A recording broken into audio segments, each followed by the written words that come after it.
Disclaimer, this channel assumes you talk to your DM about literally everything. This is a communication game. The game literally doesn't work if you don't talk to each other. Anyways, let's start the video. Howdy, y'all! We're covering approved third-party content now! Yes, first time. There's a lot more third-party approved classes coming out now, and I think they're more interesting than subclasses, really. So I think I should catch up to them. We're gonna go through almost everything Gunslinger from Mage Hand Press. It's approved by Wizards of the Coast. It's on D&D Beyond. I'll link it in the description. I wasn't sponsored by them, and they don't know I'm even doing this. So the original Gunslinger came from Pathfinder 1. I played one when I was a teenager for Carrion Crown. People loved the concept so much that they homebrewed it to 5e. The most popular brew is from Matt Mercer's subclass for Fighter, which is very weak, even back in the day. You can get a better Gunslinger experience by just going Battle Master, especially nowadays. But anyways, who cares? Mage Hand Press made Gunslinger into a class. This class is going to be very similar to Battle Master, which is very good. That's what I wanted 2024 Fighter to be, but that's too late now, I guess. So this is going to be a fun read. It's a little bit more complicated than a Fighter. Well, not really. And no, it doesn't overpower other classes. It is unfortunately underpowered. Here's the worst thing about this class. It's upsetting this is the first thing I have to talk about. They heavily nerfed the main damage dealer class to do cantrip damage instead. You can't add your ability modifier to the weapon's damage. So that means it's better for this Gunslinger to use longbows, hand crossbows, and heavy crossbows than actual guns, which is super lame. Obviously, I want to use the guns. Why am I being punished for using them? It doesn't make any sense either. When I see stuff like this, it makes me nervous to cover third-party content because I really don't want to say bad things, you know? Luckily for us, third-party content and homebrew are usually very floaty in the rules. It's not the same as official content. I strongly recommend you ignore this nerf, because the class is really bad at its job if you keep it. Where's its power when you ignore that rule? It's very close to Fighter if the Fighter is using the same weapons. It does eventually get better than Fighter, but that takes some time. It definitely won't get better than an effective Ranger or Paladin or anything like that. But as soon as you hit Tier 2, it will be better at control than a Fighter, as weird as that sounds.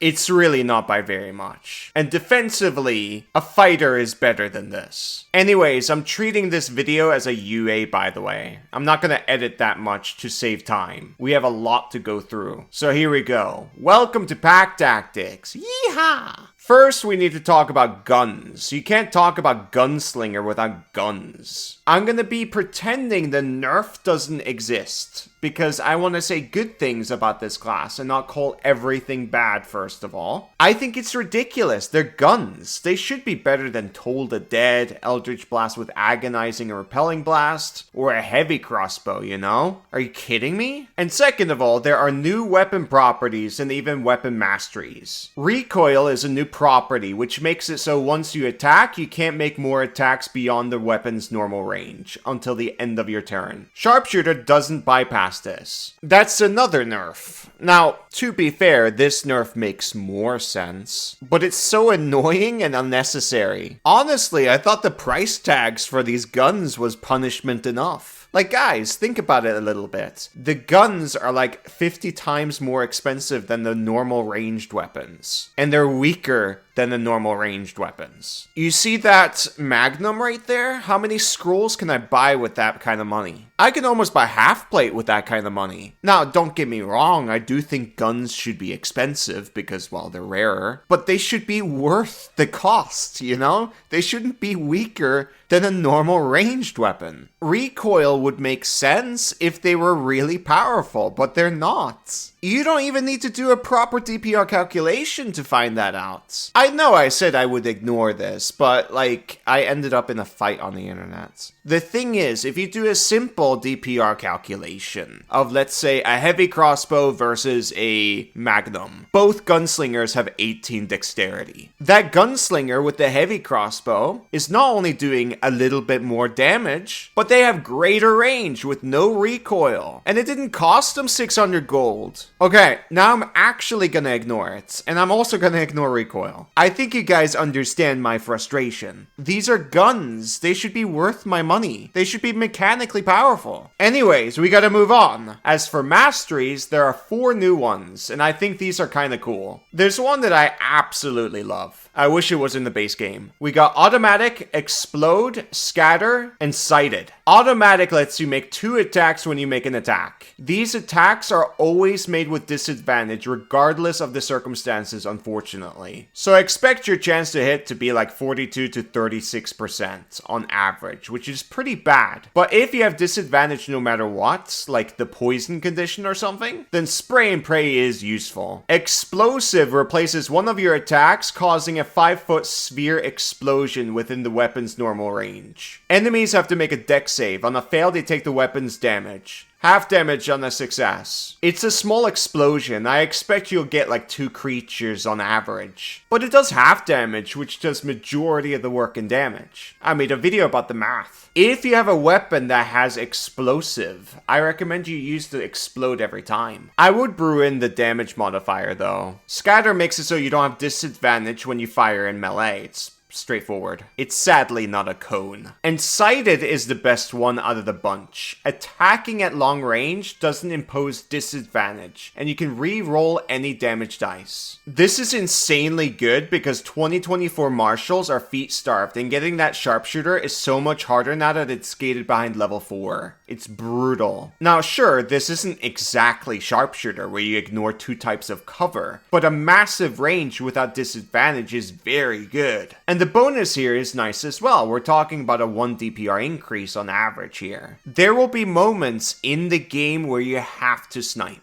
A dragon flying around is a good example. You can out-snipe them. They're the most annoying skirmishers in the game, and you're stopping them. This mastery makes things so much easier for early game. Oh my god. I recommend everyone with weapon masteries get hunting rifle as soon as possible, because it's a simple ranged weapon that has this mastery. It only costs 150 gold too. But Kubal, that's if industrial age firearms are allowed. The starting equipment for Gunslinger gives you an industrial age firearm. It's a revolver. I have no idea what DMs allow or not. I don't know if it's just Renaissance, it's usually just that, but I'm going to assume industrial is going to be the norm with this class. It's themed around the Wild West. The best weapons here are the hunting rifle and the magnum. Sadly, the cannon is way too heavy to be useful even with 13 strength. Here are the modern firearms as well. As you can see, everything is very tame in power. I would allow everything. One more thing before we get into the class. This is about optimization. I recommend you go custom lineage for 2024 because you can pick up the gunner feats. That will let you ignore the loading property with firearms, and you can shoot in melee without having disadvantage straight at level 1. I asked Jeremy if he could do this in 2024 and he said yes. He also said you should follow the kobold and gator dice. No, he didn't. Yeah, I lied. But anyways, this is sort of a crit focused class, and these dice are really good at critting because we're collaborating with Only Crits, the master of crits. And we're pack tactics. We've got advantage on our attacks. With that combination, we're gonna crit all the time. We're also just really good at killing people. Correct, we're quite violent and murderous. And we bravely do it from a far distance because, well, it's safer there. We're very small. But we bite and roll like alligators. We go boo, just like a minigun barrel. So what are you waiting for? Follow us on Kickstarter. We need followers so we can launch this project and start slaying. Link in the description. Back to the video.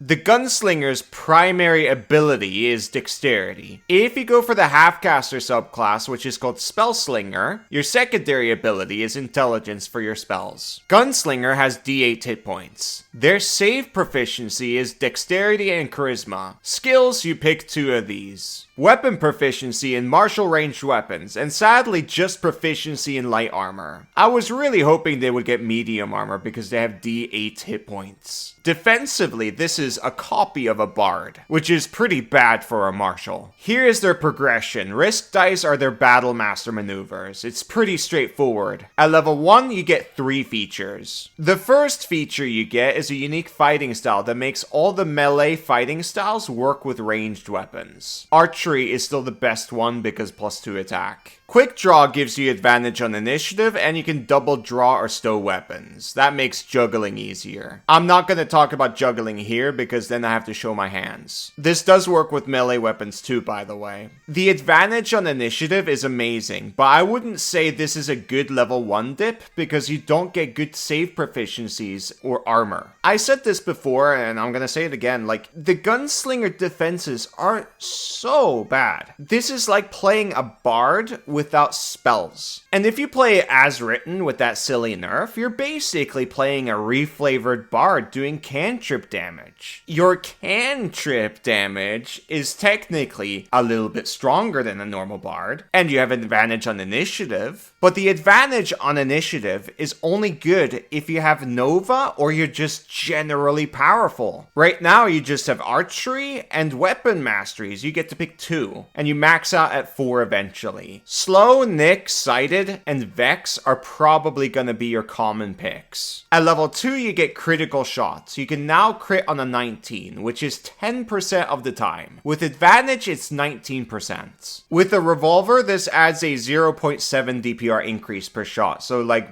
really this is whatever. It does scale though. At level 9 it crits on an 18, and at level 17 it crits on a 17. So you max out at 20% at endgame, and then 36% with advantage. One thing to note is some features in this class lets you add an additional effect or condition to the crit. So this is improving multiple other features like maneuvers. Right now this feature sucks, but it will get better eventually. Tier 1 for Gunslinger is very rough. Speaking of maneuvers, we get Risk. This is the Battle Master feature. It functions exactly the same, but it scales slightly better, and you get all 6 maneuver features. So basically at level 2, you immediately get 8 features. The reason for that is because there aren't that many options to begin with, which is fair enough. Anyways, Bite the Bullet bonus action to roll temp HP plus your Gunslinger level. This one is pretty good if you're about to short rest and you still have a risk dice on you to spend. Blind Fire is a bonus action 30-foot blind sight until the end of your current turn. This one really sucks, it's at the end of your turn, and it costs a bonus action. Dodge Roll is a bonus action move 15 feet and reload any ranged weapon while you roll. It doesn't provoke opportunity attack, and the move isn't affected by difficult terrain. Visually, 15 feet is an insane roll. This is like beyond Dark Souls level of cartoonish. But don't get me wrong, I'll definitely use this. I can move like 75 feet total if I roll and dash. I think that's worth it. Also, I ignore difficult terrain like slightly rocky upward slopes. I could just roll through it. I can roll through swamp water, stuff like that. Sadly, this is not like cunning action or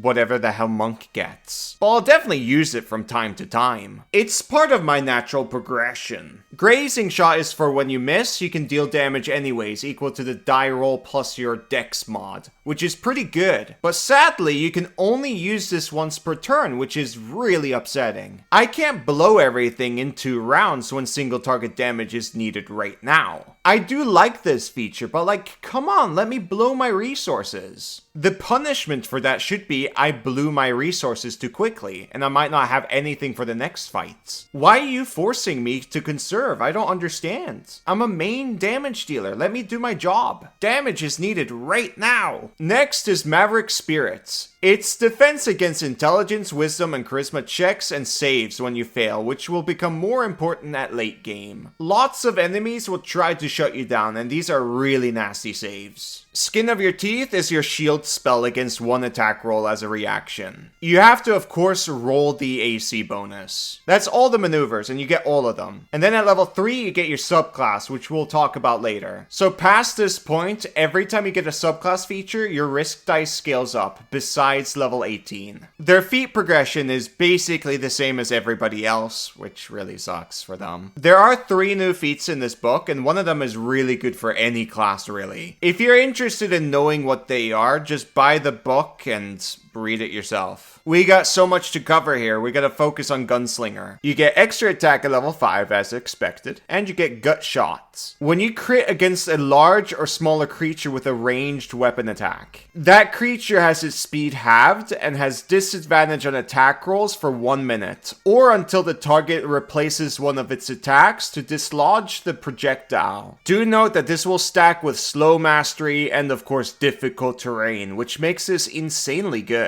And they have to replace one of their attacks to remove the bullet, which means they have to use an action to attack rather than dash or whatever. It also eats one of their attacks. This makes the crit amazing, but your crit chance is 10% right now. I wouldn't say you're good at critting, but you're definitely the best at critting. At level 7, you get Evasion. It's a copy from Rogue. Level 11, you get Overkill. This is how I found out about the firearm nerf. You have to wait 11 levels to finally add your ability mod to the damage roll. But funnily enough, this is another kick in the balls, because if you're using a ranged weapon that already adds your mod to the damage, like a heavy crossbow, hand crossbow, or longbow, you add an extra 1d8 damage with them per shot. So still, the guns are worse if you run it the way Mage Hand Press wants you to do it. Like look, a longbow is doing the exact same damage as a magnum, but the longbow has better range and no recoil. Why is this primitive, non-magical weapon doing better than a gun? They must have done this for balance. I understand that, but what did they balance it to? I don't understand. Did they get attacked by Redditors or something? I know for sure they didn't balance it to base ranged weapons. Like, what's going on? Just give them power. It's okay if it's better at range and range damage than any other class. That's the point. And these are guns. Anyways, this is the first time I'm doing stuff like this.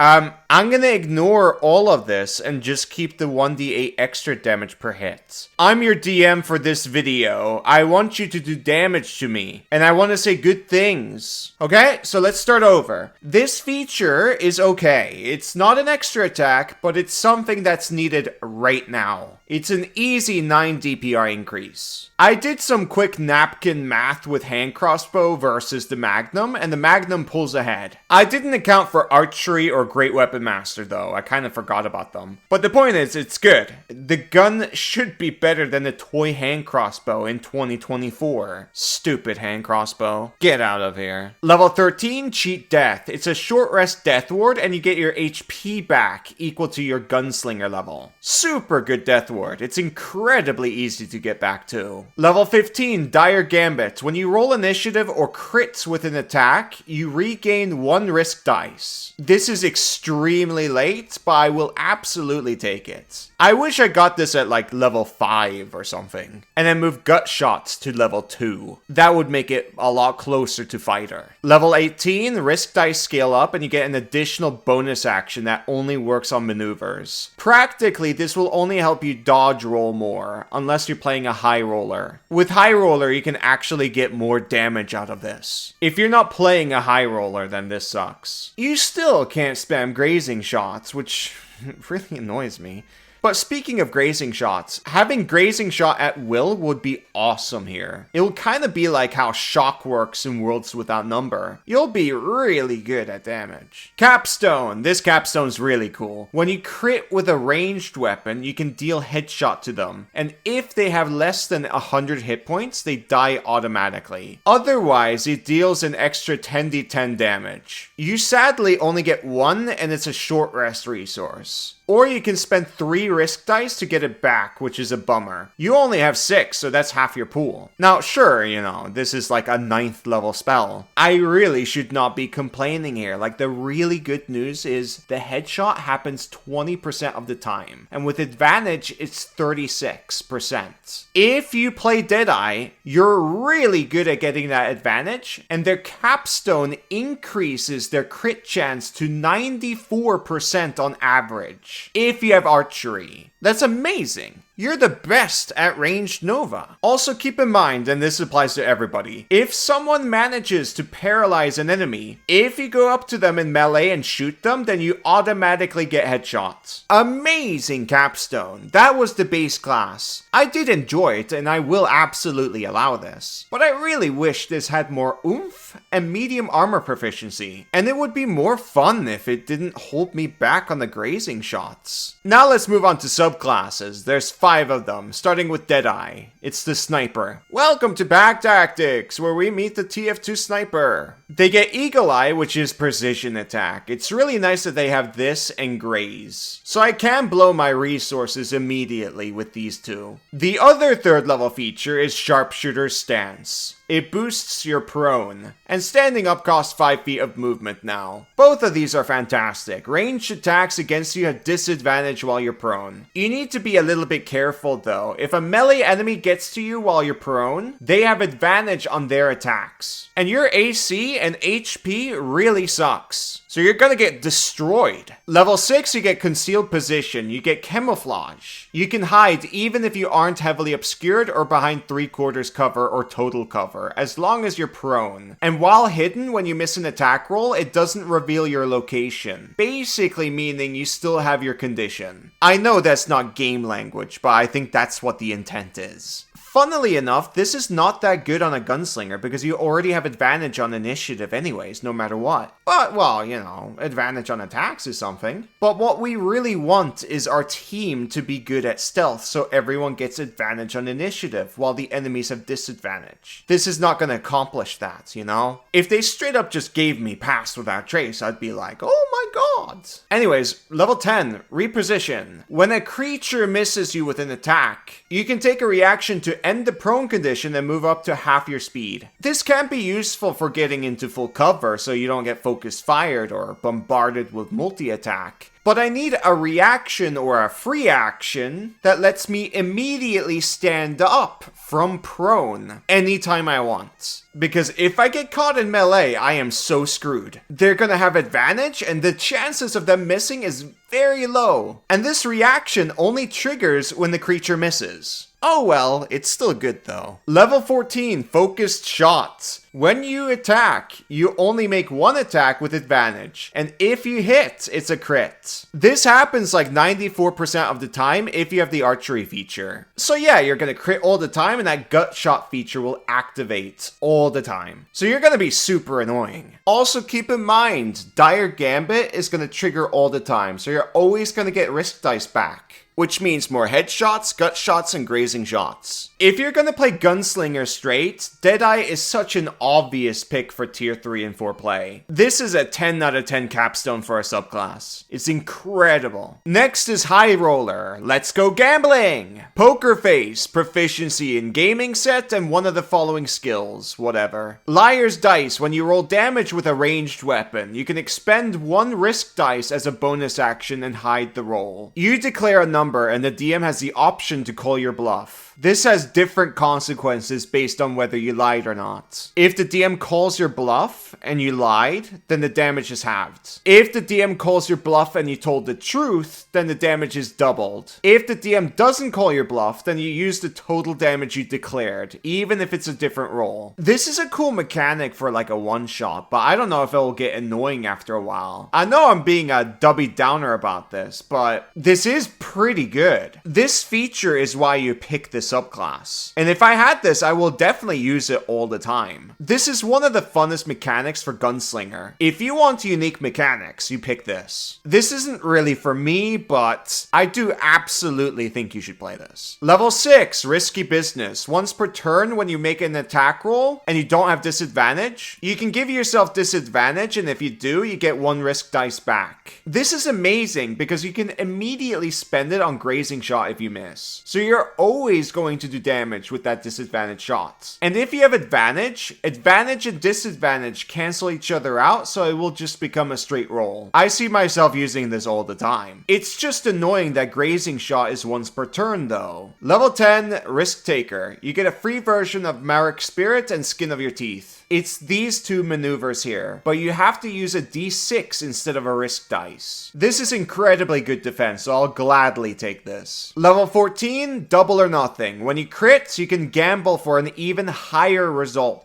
You roll a d20 again, and if the roll is 10 or higher, then the damage dice is 4 times and you add them together. If you roll a 9 or lower, then the crit becomes a normal hit. Funnily enough, this is actually in your favor. You have a 55% chance. It's not worth doing every single time though with a team that uses control a lot. Your gut shot is really good with team combos like difficult terrain. The shutdown is most likely gonna be enough. You don't need to gamble more, you know? But you will absolutely use this from time to time. But keep in mind though, as soon as you get this, your crit chance is 15%. So it's not gonna happen very often. But anyways, I would say this is above average, you know? Fun subclass, but it's really not for me. This is a Gator subclass. Now for trick shots. This is the Revolver Ocelot subclass. I like the artwork, she's pretty. Kobold's a scaly. Shut up. Level 3, Creative Trajectory. Your ranged weapon attacks ignore half cover and 3/4 cover. 10 out of 10. With Sighted Mastery, you can ditch Sharpshooter. You're less feet starved than everybody else. This is an amazing start. The other feature you get is a maneuver, it's Ricochet. It's a reroll on a miss, but you have to spend a bonus action to do so. I don't know why you have to use a bonus action, but I'll definitely use it. Level 6, Fancy Gunplay. You can reroll for free once per turn when you make a performance or sleight of hand check using one of your ranged weapons. And you can roll a risk die and add it to the ability check without expending it. It's really nice of them that this is free, but I wish I could intimidate with this. I literally have a gun and I'm spinning them around like a psycho. This feature sucks. Level 10, Deft Deflection, another maneuver. It's basically giving your friend within 30 feet of you skin of your teeth. You know, turning a hit into a miss. It might be useful to help your caster friends, but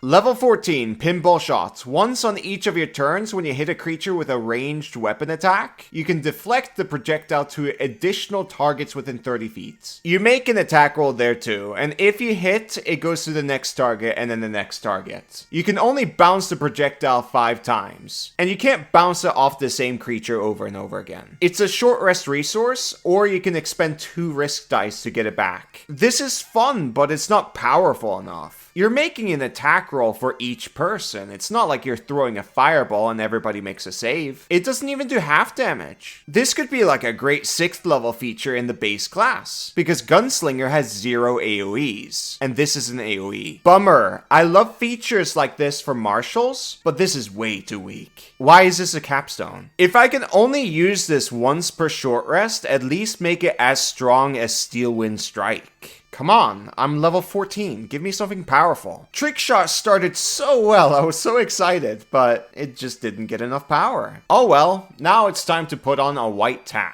This subclass is called the White Hats. It's the Sheriff subclass, which is really weird. Why isn't there a Bandit subclass that throws dynamite at people? That would be fucking cool. Kobold, I don't think they do that. Maybe not. I just want to throw dynamite for some reason. Demo Man subclass, that's what I'm thinking of for some reason. Anyways, I'm wasting your time. Video. White Hat gets laid down the law. It's a maneuver that lets you as a bonus action give temp HP equal to your risk dice to an ally within 60 feet of you. Also, until the start of your next turn, if the ally is hit by an attack, you can take a reaction to make a ranged attack against the attacker. This is very good because if you're about to take a short rest, you can blow all your risk dice to give all your friends temp HP, and then you get all your risk dice back. As for combat, you can apply this to a melee marshal to get some reaction attacks off, which means this is insanely good for rogues. You'll get double sneak attack off all the time. It's really weird that the Sheriff subclass is really good with a rogue multi-class. But whatever, it's great. Next is Steely-Eyed Aura. You have a 10-foot emanation before the Paladin, which is really weird. The emanation gives you and your friends advantage against frightened. This isn't going to be useful right now, but it will eventually when you're fighting dragons and stuff. Right now, it sucks, but it gets really good later. Level 6, Reach for the Skies. I love how they name these features. Anyways, when you crit with an attack, instead of using the Gut Shot feature, you can instead force a Wisdom them save. On a fail, they'll have the frightened and incapacitated condition for 1 minute. The condition ends early if they take damage or succeed on the repeat save. It sucks, I would never do this. You have to crit, and then you're forcing a save afterwards, and if they succeed on that save, then the crit just becomes a regular crit. You won't be able to use the gut shot. It's a further gamble, and it's not worth it when it's a repeat save. If that wasn't there, I would absolutely be thinking about it. Level 10, Long Arm of the Law. Once per turn, when you hit a large or smaller creature with a ranged attack, you can hubble the creature. The creature can't move on its next turn unless it first takes the disengage action. This doesn't cost any resources and you don't have to crit. You're forcing them to take the disengage action to move. This is their best feature by like a mile. Wow, you're getting a crown for this. I feel like I already got the capstone. Now it's just go to level 11 and multi-class out. Rest of the levels go in rogue. There you go, a build. Level 14, Gold Star Hero. Your aura increases to 30 feet. Your temp HP feature that you give to your friends now also gives your friends resistance to bludgeoning, piercing, and slashing damage until the start of your next turn. And Reach for the Skies stuns instead of incapacitates. All of these are good except for Reach for the Sky, because if the creature takes damage, the conditions end still. White Hat is an amazing subclass for rogues. This is definitely the best subclass for multiclassing. Now for Secret Agent. Yeah, baby, yeah! Concept-wise, this is my favorite. The first thing this gets is a cantrip. You get Concealed Shot. This is a weird one. It's an action cast. It lasts for a minute. It makes your weapon or ammunition invisible. You can't pick both for some reason. I think that's an error, but it gets so much worse. The point is, the weapon is completely silent. And when you shoot, hit, or miss, it becomes visible again. But weirdly, the spell hasn't ended yet. It's still silent. It just isn't invisible anymore. That's probably not the intent, but we're still not done. If you are hidden and the target is 80 feet or further away from you, the attack doesn't reveal your location. The cantrip isn't ending when you fire. This lasts a minute, so you're gonna have advantage and be hidden for a long time. There's like 3-4 things mechanically wrong with this cantrip. And I think the 80 feet or further thing is just really dumb. The weapon is silent and invisible. Why does it matter that it needs to be 80 feet or further? I went over this with some friends and they were meaner than me.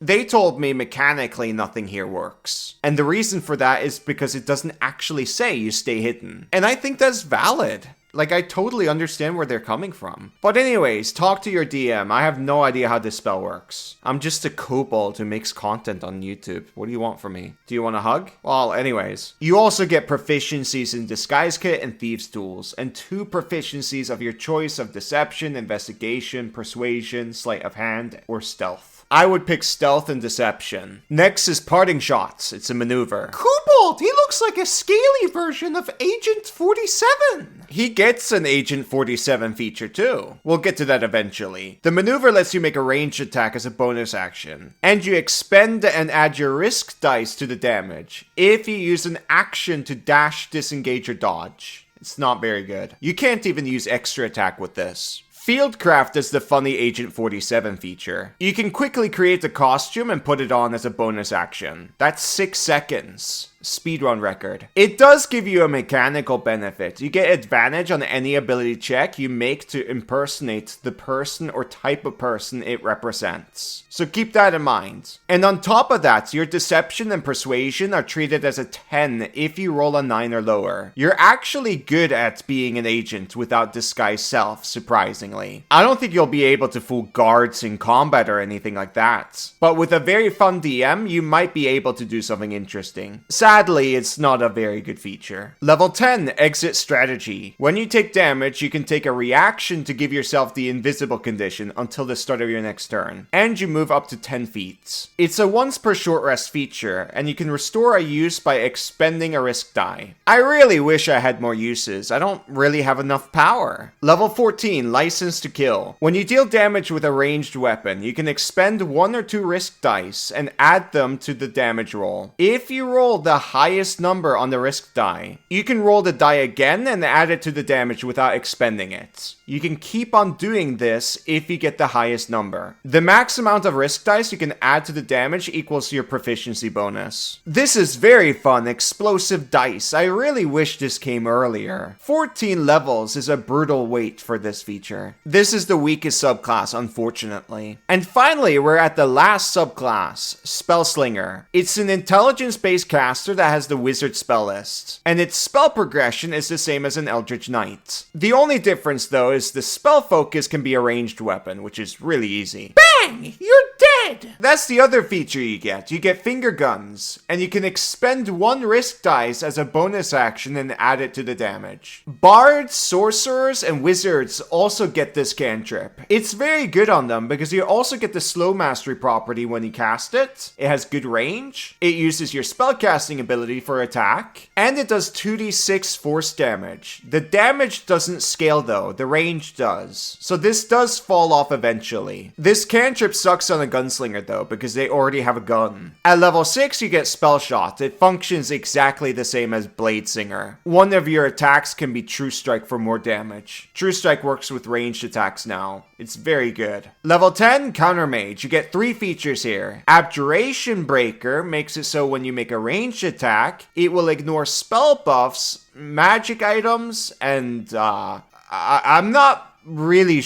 So this is so weirdly written. I'm not sure if it's abjuration spells due to the name, but the way it's written, it sounds like it just bypasses everything. So if the enemy polymorphs their friend into a giant ape, which I've seen a few times, those are really scary fights, does that pierce through the temp HP? I don't know if it does, but now that I think about it, an attack is instantaneous, so this feature doesn't work at all. Guys, I've been looking at this for like 10 minutes, and I genuinely don't know what this does. And the way it's written, it doesn't even work in the first place. Does it disrupt AC boost spells? I don't really want to say that because a title is not a mechanic. I have no idea what the intent is. I don't know what this does. So I'm going to skip this. Anti-magic shots. When you crit and the creature is affected by gut shots, it also stops the creature from casting spells or take the magic action. It also gives disadvantage to concentration. This is very good, and you're forcing them to make a regular attack to get the projectile out. So on that turn, they're just recovering. Inert to magic, when you fail a save against a spell or other magical effects, you can take a reaction to roll 1d6 and add it to the save. This is free. You can also combo this with Malric Spirits to really try to make the save. That maneuver doesn't take a reaction. Inert to magic is super good at this level. This whole feature is like insanely good. But I wish I understood how Abjuration Breaker works. Last feature, Magic Bullets. When you make a spell attack roll, you can expend 1 risk die as a bonus action to replace the spell attack with a ranged attack using a weapon. Add the risk die to the attack roll. On a hit, add the weapon's normal damage and the effect of the spell attack roll. No ability mod is added to the damage. That replaced attack with True Strike does more damage than this on average, because it scales up. And I add my ability mod to the damage. This is literally getting memed on by a cantrip. At least I have 3rd level spells like Phantom Steed and Fireball. Listen, I haven't really read the other spells, I just read the cantrips that the subclasses gave me, you know? But man, like, whoever wrote these cantrips and the features for the Spellslinger needs to look at this again, because they made a ton of mistakes. And one of the features, I don't even know what it does. Everything else has good writing, in my opinion. It's just things related to spells. I think a different person wrote this. I don't know, whatever. It's new on D&D Beyond, maybe it'll get updated eventually. I know I was a bit negative in this video, but I did have a very fun read. I do like this class, and I will definitely allow it. But I'm gonna boost it at my table. Anyways, if you guys really want to see more third-party content, please like, comment, and subscribe. I'm so worried that you guys just don't like content like this. I really want to cover Illrigger eventually. But anyways, it's 2 in the morning, so I'm gonna go to bed. Good night. Whoa, wait! One more thing. Link in the description for Gunslinger, and link in the description for Dice. We need followers. Follow.